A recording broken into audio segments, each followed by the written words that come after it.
So grateful to be getting the Phoenix FM Mental Health Matters podcast up and running. And what better way to help with this first episode is to be here with you, Colin Wade. It's a really wonderful pleasure to meet you. It's a great idea because you work with Brentwood Mind, and so I wanted to find out more about Brentwood Mind, the organisation, and your background and what brought you here to be here. Sure. Well, Brentwood Mind's been around for about 40 years. So we've been helping people in the sort of local area 40 years with, things like anxiety, depression. There's been loads and loads of changes in the last few years we'll chat about, I'm sure. I got into it via youth work. I was a qualified youth worker, so I'd had experience working with teenage kids with their problems, be it drugs, alcohol, sexual abuse, self-harm. So you said it was on the local area around here in Brentwood and the villages and everything.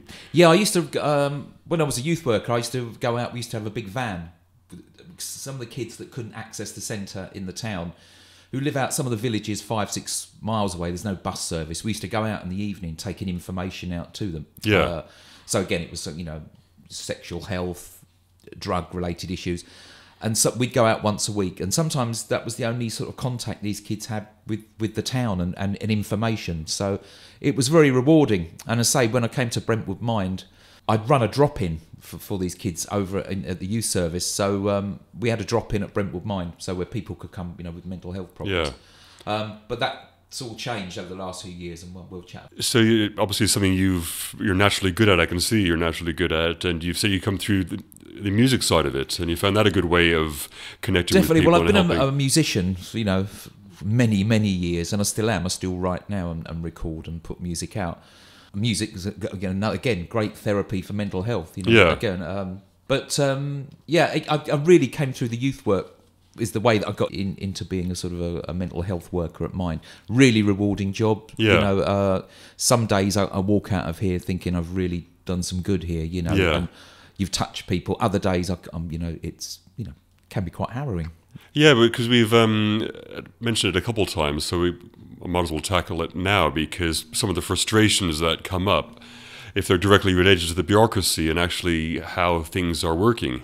And well, we can go down the funding route. If we're going to talk about bureaucracy, we used to be block funded by the NHS, who gave us a sum of money. It sounds like a lot, but it wasn't when you had to run a building, pay wages, resources. We had about 7 or 8 staff, and then about 2 years ago, that funding was cut overnight, completely gone. Completely gone. So all our NHS funding went. I think it was 2015, which means that now I'm having to spend more time going out fundraising, approaching companies to sponsor us, to do corporate events like golf days and dinner dances. So I'm doing more money. I wish I had more money. I'm spending more time fundraising than I'm actually seeing people. We had 6 or 7 staff, as I said, but we're now down to 2 full-time staff and 1 part-time staff. And we have counsellors come in. So, we have 2 strands of work here. We have a counselling service, and we have a well-being service. The well-being service, sort of make it easier, is like if you've got anxiety about filling in forms or going to a psychiatrist appointment, we'd accompany you or we'd help you. If you're too anxious to make a phone call about your gas bill. Counselling is more straightforward. You come in for an hour and it goes into depth about your problems. This all used to be free. 2 years ago, I'd see, in an 8-hour day, I'd see 7 people, an hour. But now we're having to charge because we have no funding. It goes against the grain with me. It's not what I came into this to do. To me, it's not a business. But if we don't charge now, we won't be here at all. And there must be more people in Brentwood as well. I've been driving through today, and since being back on Phoenix the past few months, I've noticed it getting bigger. So there's probably more people to help. Well, you think about it, I don't know what the population of Brentwood is, if it's 50,000, and the statistics are 1 in 4. 12,500 people with some sort of mental health problem, being anxiety, depression, and eating disorder. All looking for help. The NHS do have a counselling service. If you can go to your GP if you're feeling depressed, and they'll signpost you to a thing called Therapy for You.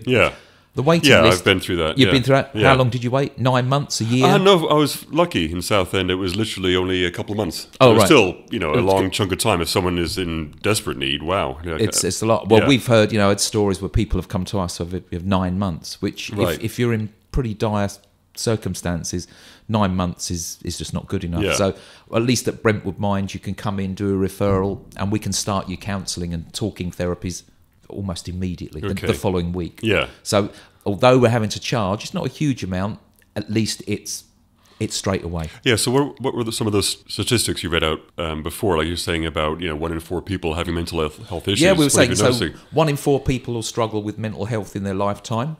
Is this locally, or is these just figures from Mind? These are local. Some of these are actual local figures. I'm just reading them off here. Yeah. So, and 1 in... I think this is national, but I think it'll be pretty much the same all over. Yeah. 1 in 15 attempt suicide. Yeah. Or attempt with a suicide idea in their lifetime. This is an interesting one. 1 out of 5 sick days is for a mental health reason. That's quite a lot. Yeah. Isn't it? Yeah, I mean, that can be based on lots of things related to issues people have with work. How many times stress, do you hear? Money. Yeah, stress, yeah. Having a boss who's getting on your back. Exactly. We've all been there, Yeah. There's 8.2 million cases of anxiety in the UK, of which 80% are women. Right.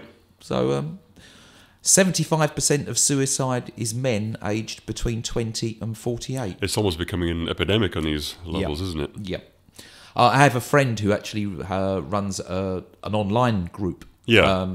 Who has suffered from depression all his life, and it's an online Facebook group purely for men. Yeah. With depression, and I joined it. He's a good friend of mine, and seeing the stories on there is quite amazing. I'll send you over a link because I think it'd be good. And he's gone on the radio and done interviews about it, saying that the amount of messages he's getting from men saying, I didn't know, men are sometimes not the best people at... Well, exactly. I mean, this is part of it, isn't it? There's a whole sections of it I want to go to on the podcast about that, about how, or the issues that men have in communicating their feelings. Yep. And this is what this whole Facebook group is about. So I'll pass that on to you, because he might be a good person to have a chat to. Yeah, that'd be amazing. Yeah, thanks. Because I was going to touch on male suicide and any issues you've seen with that locally within your work. We have done. Obviously, can't go into specifics. Yeah. But I mean, yes. I mean, in the work and sort of the counselling that's going on here, you're hearing it more and more. Shall we say? It's. But then men are opening up their feelings more.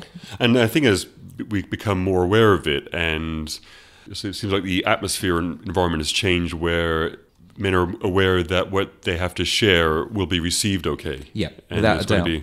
Well, and also, I mean, there's also that stigma of walking through the door of anywhere that's to do with mental health. And I think people are getting over that. I think the one plus thing is I think that mental health isn't such the bad thing anymore. You know, it's not wrong to talk about your feelings. I mean, I was chatting to you beforehand. I mean, I've had clients here. I've had a professional footballer who's been used to playing in front of a lot of people. I've had models. It's not a certain type of people that have mental. It's all of us. Exactly. And I think we're all on the spectrum, and I know me included.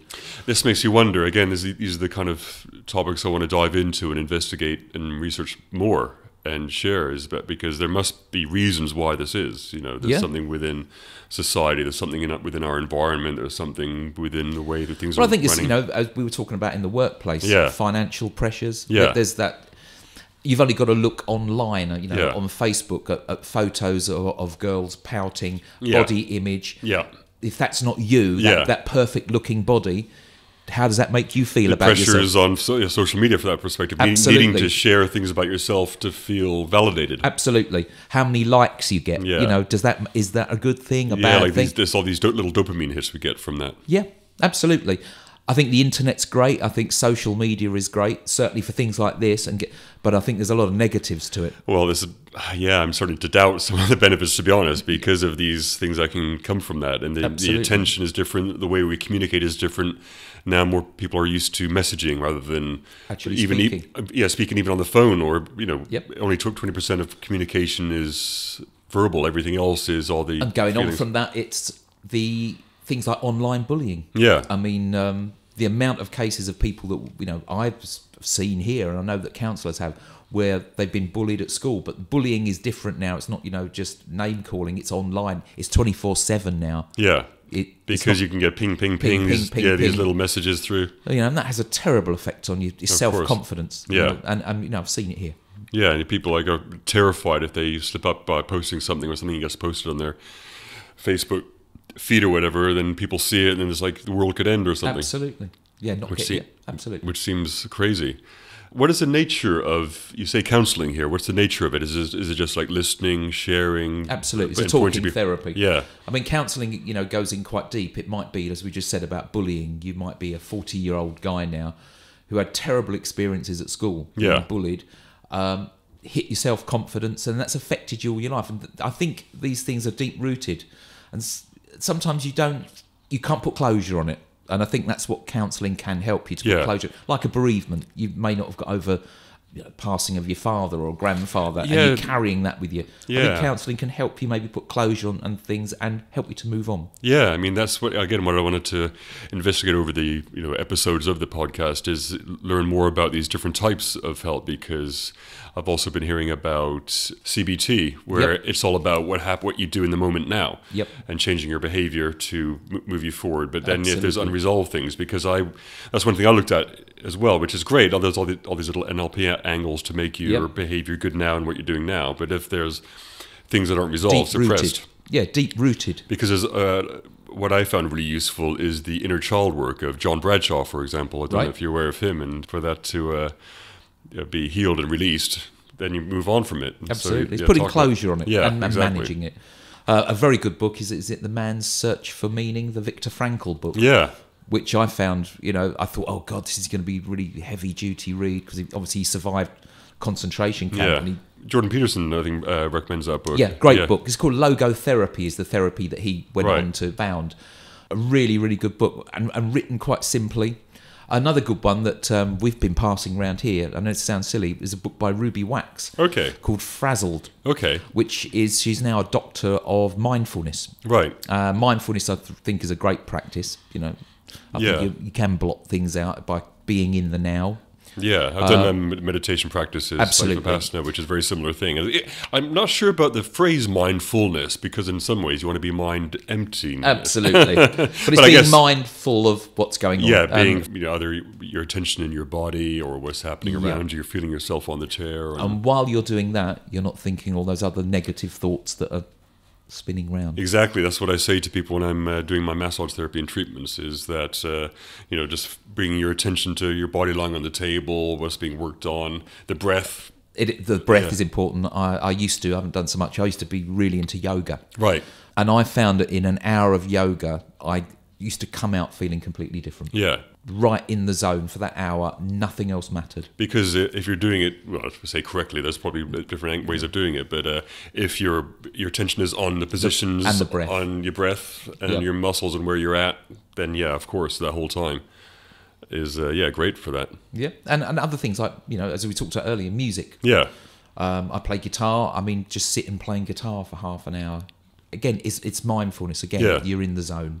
Yeah, the musicians I spoke to on my music show, and they speak about when they're playing live, and suddenly they fall into the space of, they're not aware of anything else, and they're just doing it. And it's the amazing stillness within that. Absolutely. Even though you could be in front of a crowd, you could be doing some crazy bit of music at the time, but you're just flowing. It's amazing. I mean, I don't play live so much now, but I remember playing in front of a lot of people. The nerves and adrenaline kick in, but for that you are in the zone. Yeah. You don't. The nerves and adrenaline are good, but you are in the zone. It's very similar. Yeah. It's a meditation almost. But well, it is, of course. Yeah. Yeah, and especially when you're learning and practicing as well. It's a good way of doing it. Yeah. Drawing, painting. Yeah.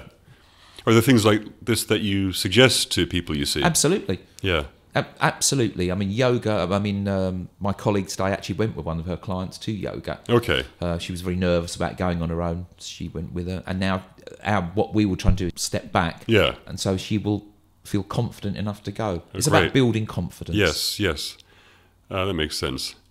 Because this touches on what you spoke about first, how you kind of got into the practice is through music, and you had a centre here that you worked at. Yeah, absolutely. That was at the Hermit over the road, and again, it was I was working with younger people, teenage kids, who have all the same problems as us over 18s. Yeah. And that's how I got into it. I mean, it was that you feel like you can do some good. And I think sometimes people just want to talk to someone. Yeah.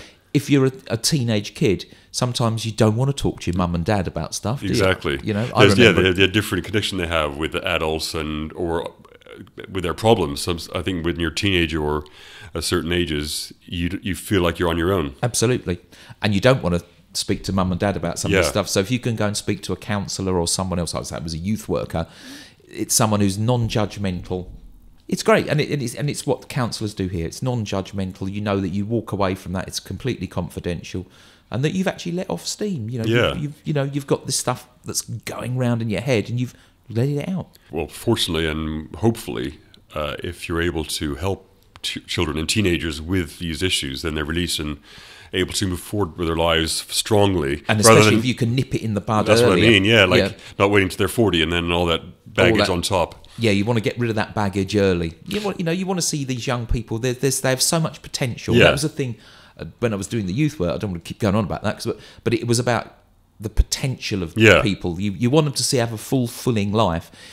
I don't want them ending up coming here for counselling. Yeah. I want them, Yeah, I think this is some of the issues I've felt when I was feeling bad was mainly about regrets. And I think partly the regrets came from not maybe acting or being the way I wanted to be because of I can relate to that. What was locked in from when I was younger and a teenager, not being confident enough in those times. And so then the mistakes are repeated over a period of time into the 20s and 30s, and it's like those are regrets you have, and then it's like, oh, if only. And it's that not fulfilling your potential when you're younger. I mean, I was quite confident as a youngster, and I was out there playing in bands and doing stuff, but it got to a point where I thought, am I as good as I really think I am? Yeah. And then when I realised maybe there's a lot of people better than me, I crashed.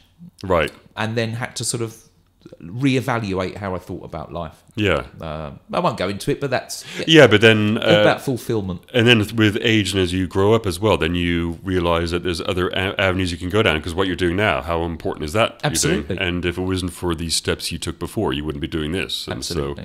And that's the reassuring thing, and that's where you come back to the present moment or whatever, is that, we are here now.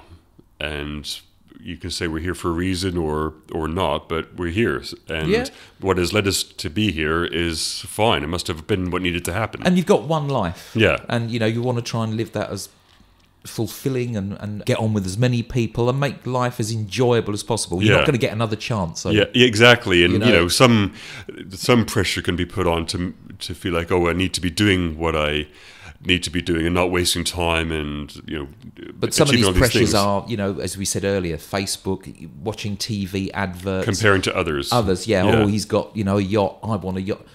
None of that matters. If you're not comfortable within here, and I'm pointing at my head, and comfortable with yourself, that's what matters. Money isn't important. We've all got bills to pay, but it's having that inner peace. And from that, then we can.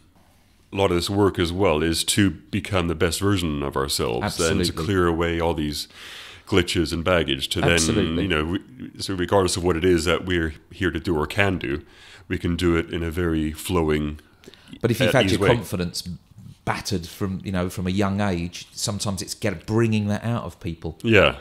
Which, within us all, I think we have got that. Sometimes it just needs to be, if you've had a bad time when you're younger, bringing that out of people. Yeah, and maybe that's a good way that we can not redefine like mental health as a topic or a title, but to just by helping with that to nurture people's beingness and what they can do, and that just their inner soul. It's there. And we don't want to sound too sort of new agey about it, but it is.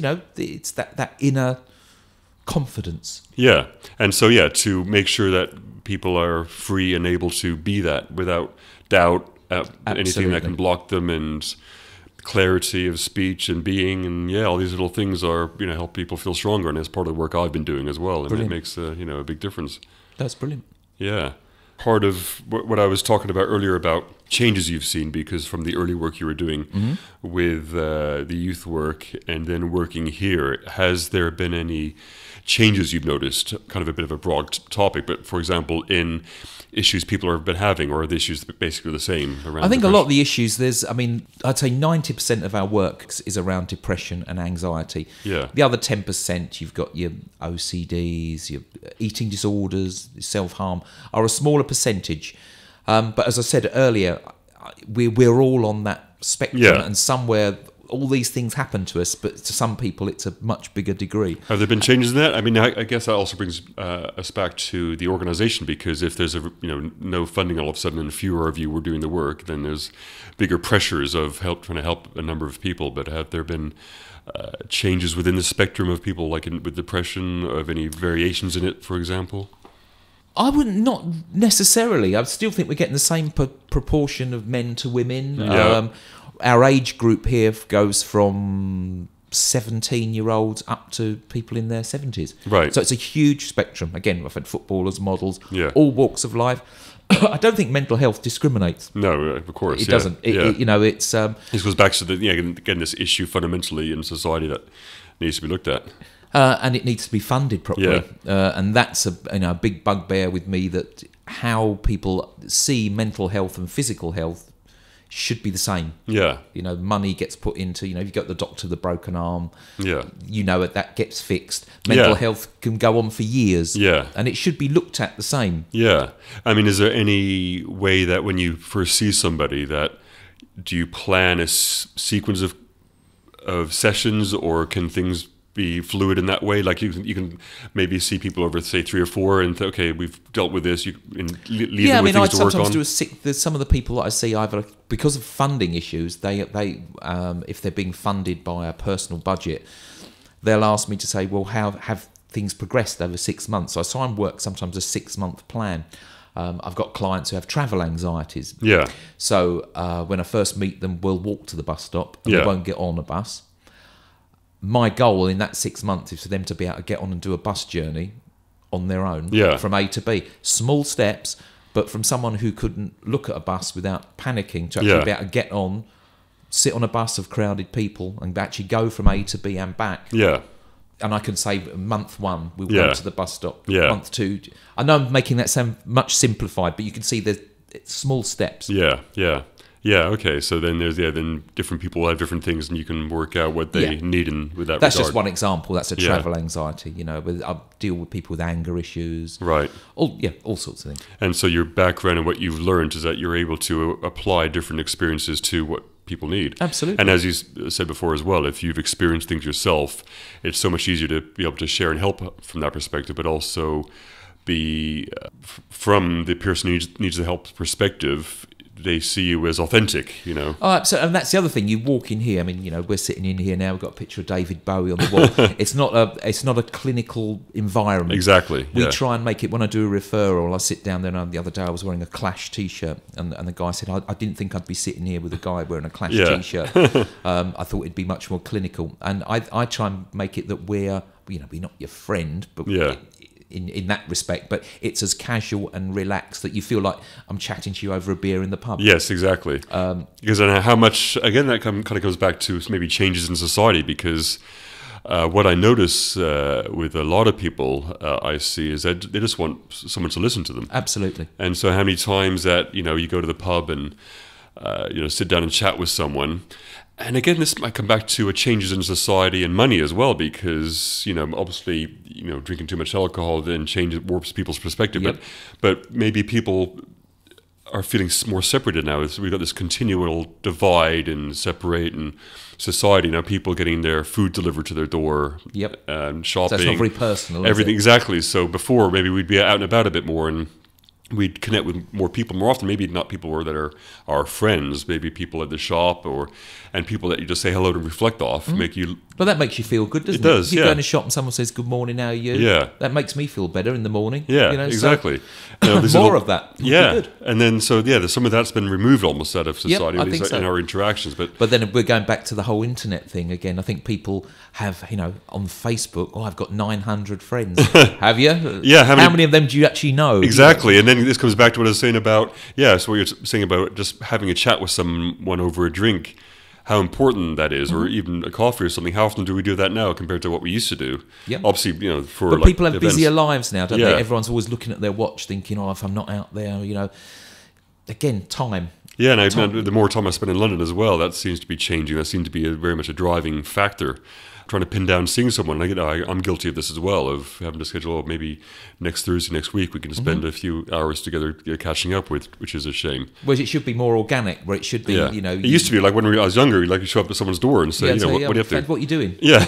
But now you're planning it in your diary. I'm not sure whether it's like an age thing, and I think younger people are still doing that to a degree, so I wonder whether there is a change in what our responsibilities Very possibly are responsible for that a little bit.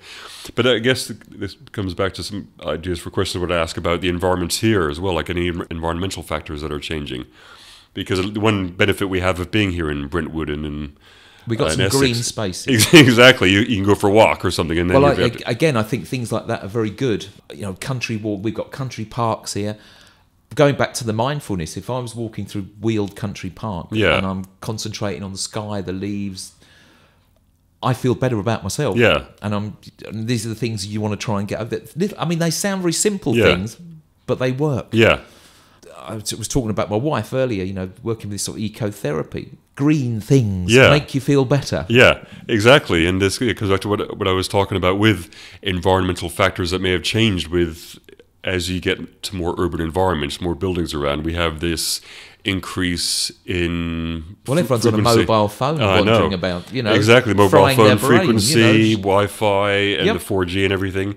And so when you bring people out of that environment into nature, already you're connecting. Yep. We're part of nature anyway, so we're reconnecting with our environment, our natural environment. Well, I go down to Cornwall a lot. We stay down there quite a bit for long weekends, and I don't get a phone signal down there. Right.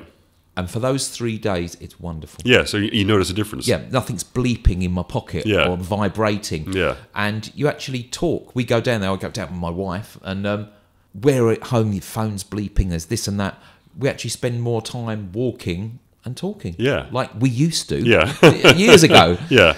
Technology's a wonderful thing, and I don't knock it because I use it a lot myself. Yeah. But there are times when that off button is just one of the most wonderful things. Or when you see that Wi-Fi symbol isn't on, it's just nice. And then you can put it down in a way so you're not exposed to the frequency anymore. Absolutely. As well. Yeah. But what is that doing to your head? I mean, I don't want to go. It's a different subject, but with the Wi-Fi as well, like passing through our bodies and stuff. It's going through you. If it's going through a wall, it's going through you. Yeah, exactly. So then, what effects is that going to have on us? And so then, like I was mentioning when you mentioned your wife's nature therapy, these examples I've heard of in America where kids that are having big problems in urban environments taken out for crazy walks in the country, hiking, and I guess in America it's different. You have these huge examples of nature and places you can go to, but apparently literally in 2 or so days they're back to being normal kids. Well, in London they have these things called urban farms, don't they? Yeah. Where there's kids growing up on a housing estate in somewhere like Hackney who've never seen a sheep or a cow or anything, and they actually go and experience touching an animal. Yeah. And then knowing where the food comes from. Absolutely. Yeah. Like physically seeing it rather than being told and being some abstract thing. That's what it was. Yeah. It had 4 legs once. Exactly. And by knowing that as well, that's probably going to help them in their development anyway. Well, then again, we can go on for hours, but then, there's questions, things like diet. Yeah. Important. Oh, yeah. I've had an exact example of that. Yeah. A friend who his father takes on foster kids for brief periods when they're in transition moments. And there's this one example of a child that they had for a few weeks who was crazy and violent, like a young kid, really, really huge problems. But what they did was they did just one change, took sugar out of his diet. Yeah, the fizzy drink. Yeah, and literally within days, he was back again being a normal kid, and the social worker couldn't believe it.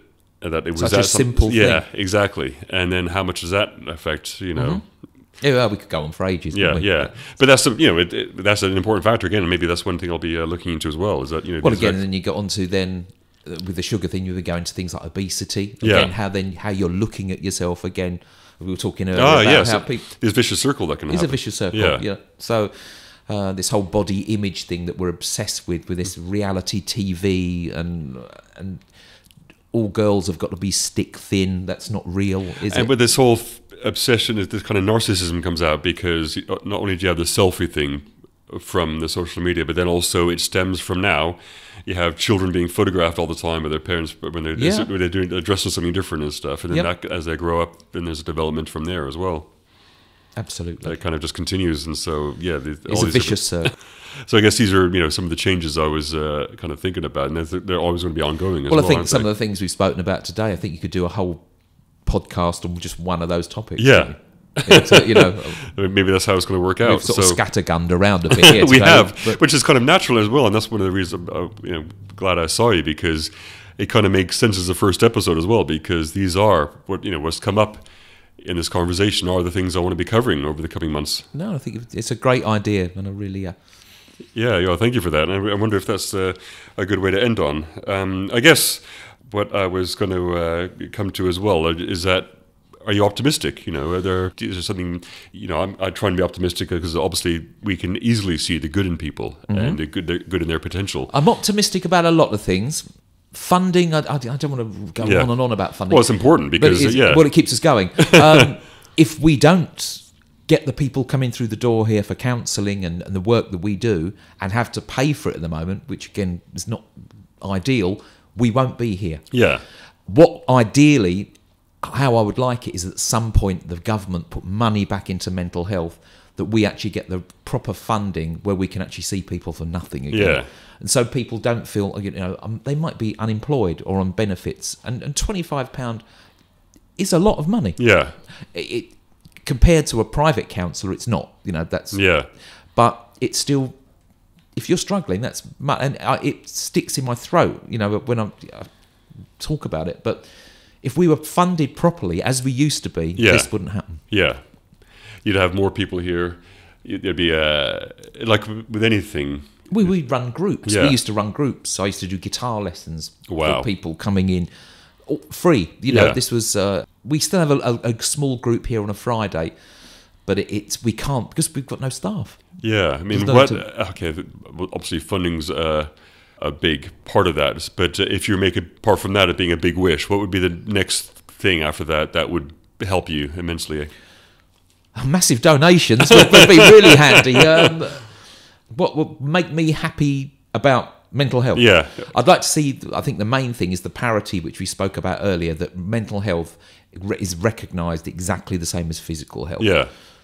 Definitely. Yeah. That it's not just I think there's been progress on that. There is progress. I mean, I have Radio 4 on in the morning and they blurt on there about, and the Liberal Party of this and the Labour Party, the Tories. Oh, yes, we're all talking about mental health and the royal family are getting involved, which is great and it raises awareness. Yeah. But until I actually see some of that funding being put back into it, and not just for us, for lots of other mental health charities. Yeah. There's a lot of people out there trying to do some good, but you're held back all the time by lack of funds. Yeah, and it comes down to that. But one of the things I say to the people I treat and people I've been communicating with, and some online as well on Facebook, is that easiest thing you can do, again back to environmental radiation as I term it, is turn off the radio and TV. Absolutely. Because if you don't know what they're telling you, then if you look out the window now, things are pretty fine out there. Yeah.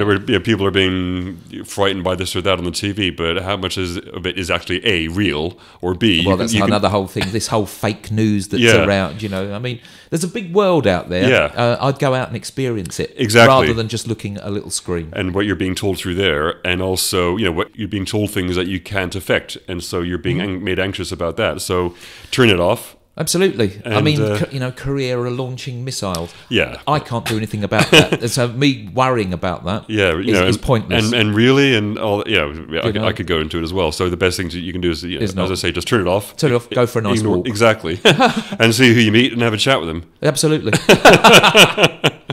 And go out and chat to people. Great. Talk to more people. Yeah. Again, that's the other thing. Get off a line and pick up the phone and speak to someone. Yeah. Or even face to face. Go and have a beer. I'm not saying go and get your drink. Go have a cup of tea. Listen, I'm really happy with this cup of tea you made me. It's the first one I've had for a little while, because I've one thing I've noticed as well, back to the kind of diet thing, is I've noticing that I've been running a bit ragged and having one or two more coffees I should do every day. I try and stop, although there's two of us here, we both do drink too much coffee. I try and stop the coffee around lunchtime. Yeah, that's what I started doing now, and that's made a difference with sleep for sure. Yeah, oh my God, yeah, we used to when we were really busy and very fraught here, when it was, coffees are still going at 4 or 5 o'clock, and then you're going home and you're wired. And then it affects your sleep, and that must be a big part of what you do as well. That could go into, that's another one. I mean, mental health and sleep problems, people not eating properly. Again, mental health, it affects you physically as well. That's another whole one. Maybe I'll come back. Well, I was just about to say that, because thank you, Colin, for your time, because I think that's a good place to kind of end this conversation. But as you said, it does feel like a bit of a scattergun, and we kind of, some of these things came up with my friend Elizabeth that I spoke to as well in the other conversation for this first episode. But I think these things that have come up, when I'm listening back, I've made some notes anyway about what maybe a bit of an arc over the coming episodes. But as you say, there are things that came up that could be talked about in one whole episode. So maybe that could be things I'll plan out and organize, and it'd be wonderful to come back and speak to you again about what you've been doing, and maybe I'll give you a progress update. Progress update. Hopefully that you guys. Hopefully we're still here, and maybe some good news. But also maybe we can drill down into one or two particular topics that have come up, and we can go from there. It'd be great. No problem. It's been a pleasure. Yeah, thanks for your time. Thank you. No problem. Fantastic.